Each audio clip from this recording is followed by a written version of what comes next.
Hello students of class 12, मेरे प्यारे बच्चों, आशा करता हूं बहुत स्वस्थ होंगे, बहुत खुश होंगे आप लोग। कमेंट्स बता रहे हैं कि इलेक्ट्रोकेमिस्ट्री आपने बहुत अच्छे से एंजॉय किया है। इसके लिए आप सब बधाई के पात्र हैं। इसके लिए मैं कुछ क्रेडिट अपने पास रखता हूं और सारा क्रेडिट अपने फॉलोअर्स को देता हूं, जो बड़े ध्यान से सारी वीडियो वॉच कर रहे हैं, नोट्स प्रिपेयर कर रहे हैं और उन नोट्स की मदद से अपनी एक्सरसाइज सॉल्व कर रहे हैं। आशा करता हूं हमारे वीडियो लेक्चर्स देखने के बाद जो भी रिफ्रेशर में एक्सरसाइज, जो भी न्यूमेरिकल्स आप फेस कर रहे हैं, वो बड़े आसानी से और बहुत शॉर्टकट तरीके से आपके सॉल्व हो रहे होंगे। इलेक्ट्रोकेमिस्ट्री का कंक्लूडिंग लेक्चर लगभग अब आने वाला है और आज कंक्लूडिंग लेक्चर के तौर पर हम जो टॉपिक शुरू करने वाले हैं, फिर से एक ऐसा थोड़ा सा ट्विस्टेड, थोड़ा सा टिल्टेड, थोड़ा सा टिपिकल टॉपिक, लेकिन आशा करेंगे कि आपको बहुत आसान और बहुत सरल तरीके से आपको समझाया जाए। शुरू करते हैं आज के टॉपिक से और आज का हमारा टॉपिक है effect of dilution on molar conductivity. Dilution का अर्थात कॉन्सेंट्रेशन का molar conductivity of strong and weak electrolytes पे क्या फर्क पड़ता है। मेरे प्यारे बच्चों, पिछले वीडियो लेक्चर्स में हम आपको कंडक्टिविटी, उसके टाइप्स और कौन कौन से फैक्टर ऐसे होते हैं जो कंडक्टिविटी को अफेक्ट करते हैं, ये सब आपको समझाया जा चुका है। लेकिन आज बारी है उसी टॉपिक में से एक टॉपिक को थोड़ा सा और एक्सपेंड वे में समझने की। बारी है कॉन्सेंट्रेशन या डाइल्यूशन का molar conductivity of strong and weak electrolytes पे क्या फर्क पड़ता है। मेरे प्यारे बच्चों, जैसे कि आप लोग जानते हैं कि concentration is always inversely proportional to the dilution. सबसे पहला हमेशा याद रखिए, जितना डाइल्यूट करते जाते हैं, जितना पानी मिलाते जाते हैं, कंसंट्रेशन उतनी कम होती जाती है। इसका मतलब concentration is inversely proportional to the dilution. तो आज का टॉपिक आप डाइल्यूशन की फॉर्म में समझ लीजिए या कंसंट्रेशन की फॉर्म में समझ लीजिए, बात एक ही है, क्लियर है। जो एक्सप्लेनेशन डाइल्यूशन का होगा उसका इनवर्स एक्सप्लेनेशन कंसंट्रेशन का बनेगा। शुरू करते हैं कंसंट्रेशन का इंपैक्ट मोलर कंडक्टिविटी पे क्या पड़ता है। इसको समझाया हमारे पास, इसको समझाने के लिए तीन साइंटिस्ट ने एक जॉइंट इक्वेशन दी और तीनों साइंटिस्ट के जो नाम है दैट इज देबाय, हकल्स, ऑनसीजर। इन तीनों ने मिलकर एक इक्वेशन दी और इक्वेशन थी हमारे पास molar conductivity at any given concentration is equal to molar conductivity at zero concentration minus B under root C. इन्होंने एक इक्वेशन दी और इस इक्वेशन के माध्यम से कंसंट्रेशन का या डाइल्यूशन का मोलर कंडक्टिविटी पे क्या फर्क पड़ता है, इसको समझाने का प्रयास किया। पहले जो इक्वेशन उन्होंने दी उसमें जो एसोसिएटेड टर्म्स हैं उन्हें समझने की कोशिश करते हैं। पहली term molar conductivity at any given concentration, दूसरी term molar conductivity at zeroth concentration, जब कंसंट्रेशन लगभग जीरो रह जाए, पानी मिलाते जाओगे, डाइल्यूट करते जाओगे, बहुत ज्यादा डाइल्यूट करते जाओगे, जब पानी बहुत ज्यादा मिल जाएगा तो कंसंट्रेशन लगभग ना के बराबर रह जाएगी। यानी कि इस टर्म को हम दो तरीके से समझ सकते हैं, या तो हम ये कहें molar conductivity at zero concentration, या फिर हम क्या कर सकते हैं, यहां पर एक इंफिनिटी का साइन लगा देते हैं और इंफिनिटी का मतलब होगा molar conductivity at infinite dilution, at infinite dilution. B यहां पर कांस्टेंट है and under root of concentration. सरल भाषा में समझने की कोशिश करते हैं। जब इस इक्वेशन को शॉर्ट आउट किया गया, सॉल्व किया गया और इससे ग्राफ प्लॉट किया गया तो ग्राफ कुछ इस प्रकार आया। ग्राफ था यहां पर, the graph was just like this, it is a simultaneous graph. जब इस इक्वेशन को सॉल्व करते हैं तो ग्राफ का नेचर कुछ इस प्रकार का आता है, जहां पर ऊपर वाली जो लाइन है वो स्ट्रॉन्ग इलेक्ट्रोलाइट के बिहेवियर को समझाती है और नीचे वाली जो लाइन है वो वीक इलेक्ट्रोलाइट के बिहेवियर को समझाती है। मतलब जैसे ही डाइल्यूट करते हैं, जैसे ही पानी डालते हैं, स्ट्रॉन्ग इलेक्ट्रोलाइट का बिहेवियर कुछ इस प्रकार चेंज होता है और वीक इलेक्ट्रोलाइट का जो बिहेवियर होता है वो कुछ इस प्रकार चेंज होता है। राइट। अब इन दोनों लाइनों को और बेहतर बेहतर वे में समझने के लिए हम अलग अलग कर देते हैं। यानी ये तो लाइन है स्ट्रॉन्ग इलेक्ट्रोलाइट्स की, और यहां पर हम बात करते हैं ये कुछ लाइन आई वीक इलेक्ट्रोलाइट्स की। अब इसको समझने का प्रयास करते हैं, इसको जानने की कोशिश करते हैं। देखिए, जब कंडक्टिविटी समझनी है तो ब्रॉडली कंडक्टिविटी को दो फैक्टर पर डिपेंड करती है। पहला फैक्टर नंबर ऑफ आयंस, दूसरा factor force of attraction. Number of ions बढ़ते जाएंगे, प्रीवियस वीडियो लेक्चर में आपको बताया गया कंडक्टिविटी बढ़ती जाएगी। दूसरा फैक्टर आयंस के बीच में फोर्स जितना कम होगा कंडक्टेंस उतना ज्यादा होगा, कंडक्टिविटी उतनी ज्यादा होगी। यानी कि force of attraction is inversely proportional to conductivity. समझने की कोशिश करते हैं, अगर डाइल्यूशन किया जाता है तो स्ट्रॉन्ग इलेक्ट्रोलाइट की कंडक्टिविटी पे क्या फर्क पड़ता है, इस ग्राफ से जिसको हमें प्राप्त हुआ डेबाई-हक्कल्स कॉन्सिडर इक्वेशन को सॉल्व करेंगे। चलते हैं यहां पर स्ट्रॉन्ग इलेक्ट्रोलाइट लाइक HCl। आप लोग जानते हैं स्ट्रॉन्ग इलेक्ट्रोलाइट की एक खासियत होती है, और खासियत ये होती है पानी चाहे कम डले, पानी चाहे ज्यादा डले, कंसंट्रेशन चाहे कम हो, कंसंट्रेशन चाहे ज्यादा हो, यहां पर जो नंबर ऑफ आयंस होते हैं वो फिक्स रहते हैं, वो 100% डिसोसिएटेड ही होता है। अब इसमें और पानी डाल दिया तो वॉल्यूम बढ़ जाएगा, वॉल्यूम बढ़ जाएगा तो आयंस पहले जितने थे अब भी उतने ही रहेंगे, क्योंकि स्ट्रॉन्ग इलेक्ट्रोलाइट 100% आयनाइज रहता है, राइट। अब यहां पर नंबर ऑफ आयंस पहले भी 3 थे, पानी डाला, पानी डालने के बाद भी 3 रहे। अगर ये 100 मॉलिक्यूल्स हैं तो 100 के 100 H आयन देगा, 100 के 100 Cl नेगेटिव आयंस देगा। एक मॉलिक्यूल एक H आयन एक Cl आयन। अगर ये 100 है 100 H आयन 100 Cl आयन। तो आपके पास अगर मान लेते हैं अगर 100 मॉलिक्यूल्स HCl के हैं तो आपके पास 100 तो H आयन होंगे और 100 आपके पास क्लोराइड आयन होंगे। यानी कि कम पानी डाला 200 आयंस हैं, 100 H आयंस 100 Cl आयंस। अब और पानी मिला दिया, और पानी बढ़ा लिया इसे, और पानी बढ़ा दोगे तो आयंस तो फिक्स रहेंगे, आयंस फिक्स रहेंगे, जितने पहले थे उतने ही बाद में रहेंगे। ये पहले पानी डालने से पहले, ये पानी डालने के बाद, तो नंबर ऑफ आयंस पहले भी 200 है बाद में भी 200 है, राइट। रादर बढ़ते हैं आगे, यहां पर बढ़ते हैं। अब कंडक्टिविटी का दूसरा फैक्टर क्या होता है? दूसरा फैक्टर होता है फोर्स ऑफ अट्रैक्शन। पानी मिलाते जाओगे आयंस दूर होते चले जाएंगे, आयंस दूर होते चले जाएंगे, और आयन जितना आपस में दूर होंगे अट्रैक्शन उतना कम होगा, कंडक्टिविटी उतनी ज्यादा होगी। यानी कि पहले फैक्टर में तो कोई फर्क नहीं रहेगा, नंबर ऑफ आयंस पहले जितने थे बाद में उतने रहेंगे। फोर्स ऑफ अट्रैक्शन डिक्रीज हो जाएगा, डिक्रीज हो जाएगा। डिक्रीज क्यों हो जाएगा? पानी डालने से वॉल्यूम बढ़ेगा, आयंस दूर जाएंगे, उनके बीच में अट्रैक्शन कम होगा। और आप लोग जानते हैं अगर फोर्स ऑफ अट्रैक्शन कम होगा तो कंडक्टिविटी बढ़ेगी। यानी कि मोलर जो कंडक्टिविटी है उसमें एक स्लाइट इंक्रीज देखने को मिलेगा, there will be a slight increase. लेकिन स्लाइट इंक्रीज का रीजन क्या रहा? रीजन नंबर ऑफ आयंस नहीं रहे, रीजन रहा and that was the reason was force of attraction, जो कम हुआ।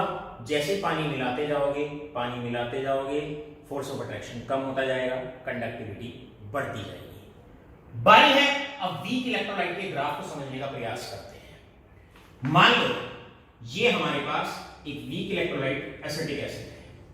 अब मेरे लाडलो आप लोग जानते हैं वीक इलेक्ट्रोलाइट क्योंकि 100% आयनाइज नहीं होता है, अब ये टूटेगा एसिटेट आयंस में और ये टूटेगा H आयंस में।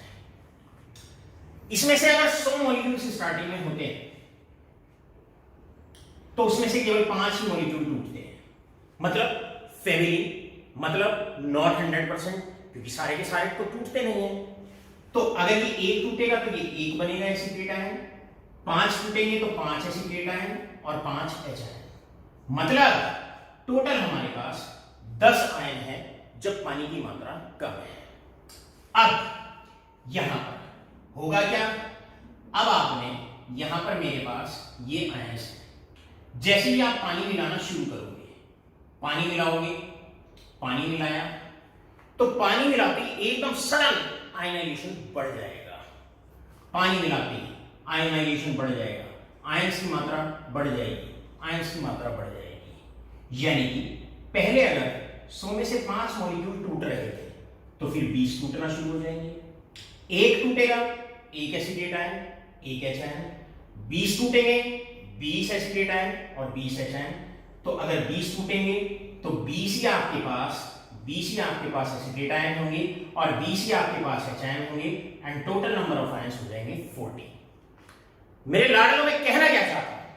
मैं कहना यह चाहता हूं कि अगर हम वीक इलेक्ट्रोलाइट्स की बात करते हैं, वीक इलेक्ट्रोलाइट्स की अगर बात करते हैं, तो नंबर ऑफ आयंस अगर पहले नंबर ऑफ आयंस अगर 10 थे तो पानी डालने के बाद, पहले अगर 10 थे तो पानी डालने के बाद 40 हो जाएंगे, और पानी मिलाओगे 60 हो जाएंगे, और पानी मिलाओगे 80 हो जाएंगे।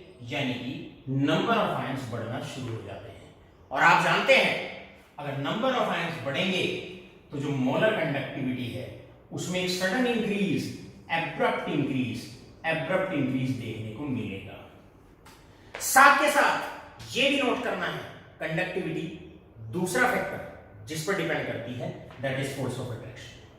अब पानी मिलाओगे तो आयंस दूर भी जाएंगे, दूर जाएंगे, फोर्स ऑफ अट्रैक्शन कम होगा, फोर्स ऑफ अट्रैक्शन कम होगा, कंडक्टिविटी बढ़ेगी। यानी कि फोर्स ऑफ अट्रैक्शन भी डिक्रीज होगा, नंबर ऑफ आयंस भी बढ़ेंगे, नंबर ऑफ आयंस बढ़ते हैं, कंडक्टिविटी बढ़ती है, फोर्स ऑफ अट्रैक्शन घटता है, कंडक्टिविटी बढ़ती है। तो दोनों ही फैक्टर से, इस वाले फैक्टर से भी और इस वाले फैक्टर से भी, कंक्लूजन क्या है? एकदम कंडक्टिविटी लार्ज स्केल पर बढ़ेगी। यानी कि अब हम ये कह सकते हैं as a conclusion, strong electrolyte पे एक स्लाइट इंक्रीज देखने को मिलता है। क्यों देखने को मिलता है? उसका रीजन होता है नंबर ऑफ आयंस तो बढ़ते नहीं है, सीधा फोर्स ऑफ अट्रैक्शन कम हो जाता है पानी डालने से अपॉन डाइल्यूशन, राइट, और एक स्लाइट इंक्रीज कंडक्टिविटी में देखने को मिलता है। वीक इलेक्ट्रोलाइट्स में नोट डाउन करेंगे, जैसे ही हम डाइल्यूशन करते हैं, पानी मिलाते हैं, तो पानी मिलाने में नंबर ऑफ आयंस भी बढ़ते हैं और पानी मिलाने से वॉल्यूम बढ़ने की वजह से फोर्स ऑफ अट्रैक्शन कम होता है, और अगर फोर्स ऑफ अट्रैक्शन कम होता है तो कंडक्टिविटी बढ़ती है। Conclusion, slight increase in molar conductivity of strong electrolytes upon dilution and abrupt increase in the molar conductivity of weak electrolytes upon dilution. This is the conclusion of the whole lecture. अब पूरे lecture का conclusion ये रहा। अब आपसे question पूछे जाते हैं। पहला क्वेश्चन नोट डाउन करते रहिए और फटाफट स्क्रीनशॉट लेते रहिए। अब आपसे क्वेश्चन पूछा जाता है, यहां से 4 क्वेश्चन बड़े इंपॉर्टेंट बोर्ड में विभिन्न तरीके से आपसे पूछे जा सकते हैं। पहला, द फर्स्ट क्वेश्चन इज, पहला क्वेश्चन होता है व्हाई स्लाइट इंक्रीज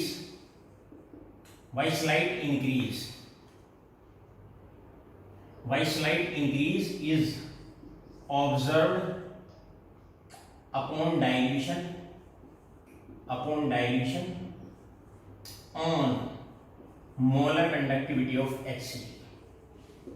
इसी के साथ दूसरा question number 2, why abrupt increase is observed upon dilution on molar conductivity of acetic acid। तो फटाफट आपने क्या करना है, दोनों क्वेश्चन के आंसर बहुत अच्छे से आपने दे देने हैं। यहां पर HCl एक स्ट्रॉन्ग इलेक्ट्रोलाइट है, स्ट्रॉन्ग इलेक्ट्रोलाइट में जैसे डाइल्यूट करते हैं नंबर ऑफ आयंस तो फिक्स रहते हैं, बढ़ते नहीं है, लेकिन फोर्स ऑफ अट्रैक्शन कम हो जाता है पानी डालने से और एक स्लाइट इंक्रीज देखने को मिलता है। एसिटिक एसिड में आपको बार बार बताया गया वीक इलेक्ट्रोलाइट है, और वीक इलेक्ट्रोलाइट में जैसे ही हम पानी डालते हैं आयनाइजेशन बहुत ज्यादा बढ़ जाता है, नंबर ऑफ आयंस बढ़ जाते हैं, तो कंडक्टिविटी बहुत ज्यादा बढ़ जाती है, और पानी डालने पर क्योंकि फोर्स ऑफ अट्रैक्शन कम होता है उसकी वजह से भी कंडक्टिविटी बढ़ती है। तो conductivity is accountable for both the factors, increase in conductivity is accountable for both the factors. इसके बाद एक क्वेश्चन आता है, और क्वेश्चन आता है बाई ग्राफ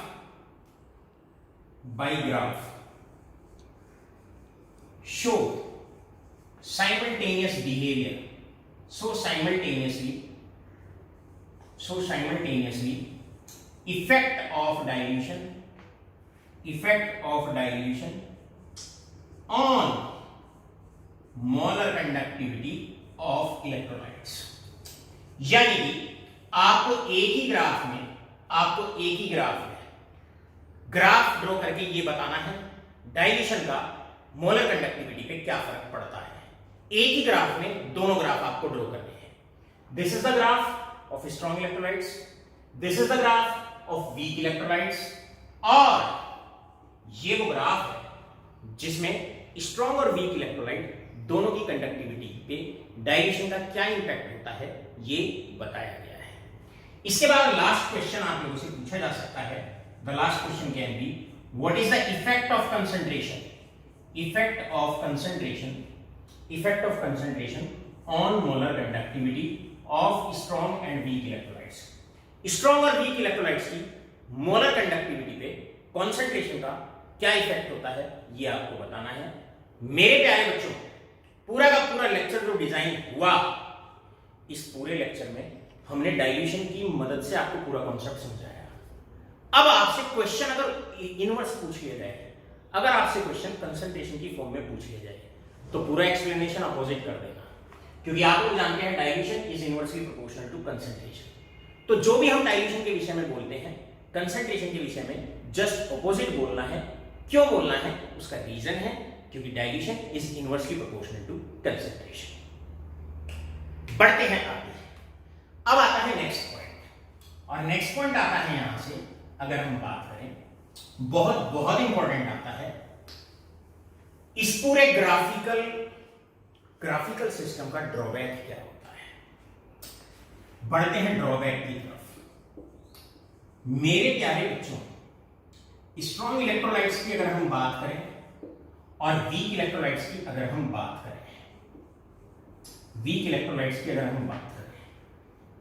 ड्रॉबैक क्या है।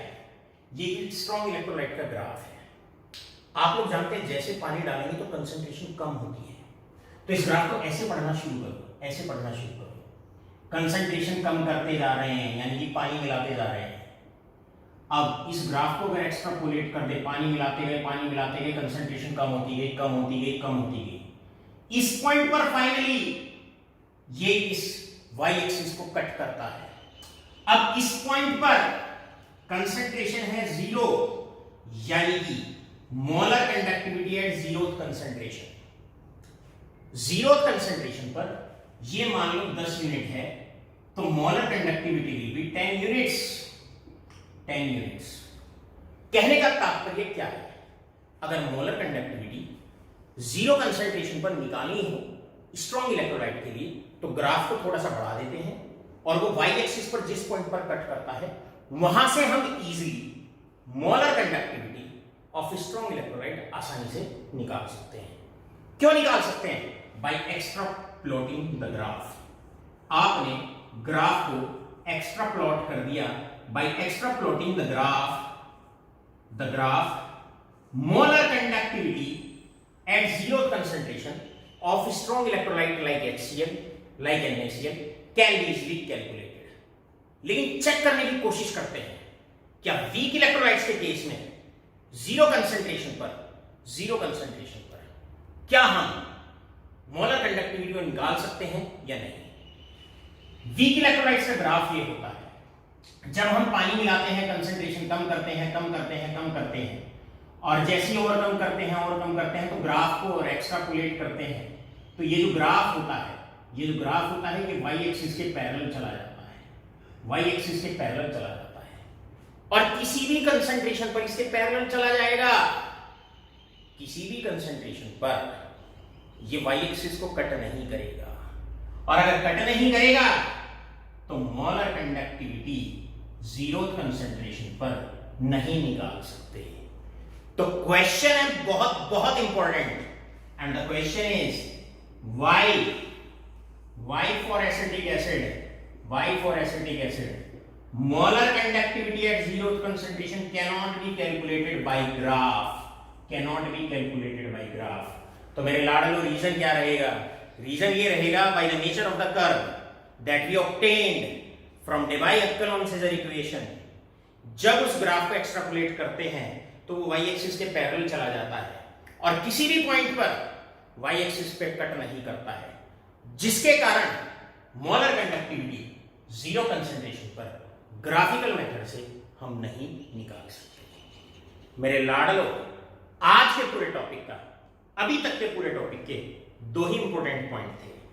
पहला इंपॉर्टेंट पॉइंट, स्ट्रॉन्ग इलेक्ट्रोलाइट में पानी डालते हैं, स्लाइट इंक्रीज होता है कंडक्टिविटी में। वीक इलेक्ट्रोलाइट में अगर पानी डालते हैं तो कंडक्टिविटी में एक एब्रप्ट इंक्रीज होता है। आपको रीजन पता होना चाहिए क्यों स्लाइट इंक्रीज, क्यों एब्रप्ट इंक्रीज।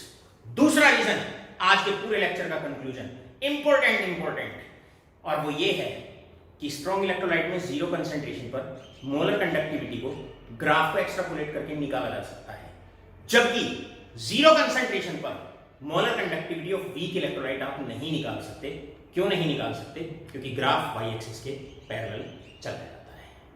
लाडलो, लास्ट, इस पर बड़े सारे क्वेश्चन बनते हैं। Molar conductivity at zero concentration for KCl can be calculated. Strong electrolyte है, कर सकते हैं। Molar conductivity at zero concentration of propionic acid can not be calculated. Weak electrolyte है, नहीं कैलकुलेट कर सकते। क्यों नहीं कर सकते? क्या रीजन आप जानते हैं? और रीजन आपको पता है, क्योंकि अगर ग्राफ को अगर एक्सट्रापोलेट करेंगे तो ग्राफ वाई एक्सिस के पैरेलल जाएगा। मेरे प्यारे बच्चों, मेहनत करते रहिए, नोट्स बनाते रहिए, लाइक्स भेजते रहिए, और वीडियो जिस दिन अपलोड होता है कोशिश करिए उसी दिन उसको वॉच आउट किया जाए, उसी दिन उसके फेयर नोट्स बनाए जाएं। फिर आप देखिएगा सब्जेक्ट बिल्कुल भी टिपिकल नहीं रहेगा, टॉपिक बिल्कुल भी टिपिकल नहीं रहेगा, और जितने भी रिफ्रेशर में क्वेश्चंस हैं, चाहे वो NCERT के हैं, चाहे प्रैक्टिस प्रॉब्लम है, साथ के साथ सॉल्व आउट करते रहिए। आपके अपने Amit sir. Thank you. Have a good day.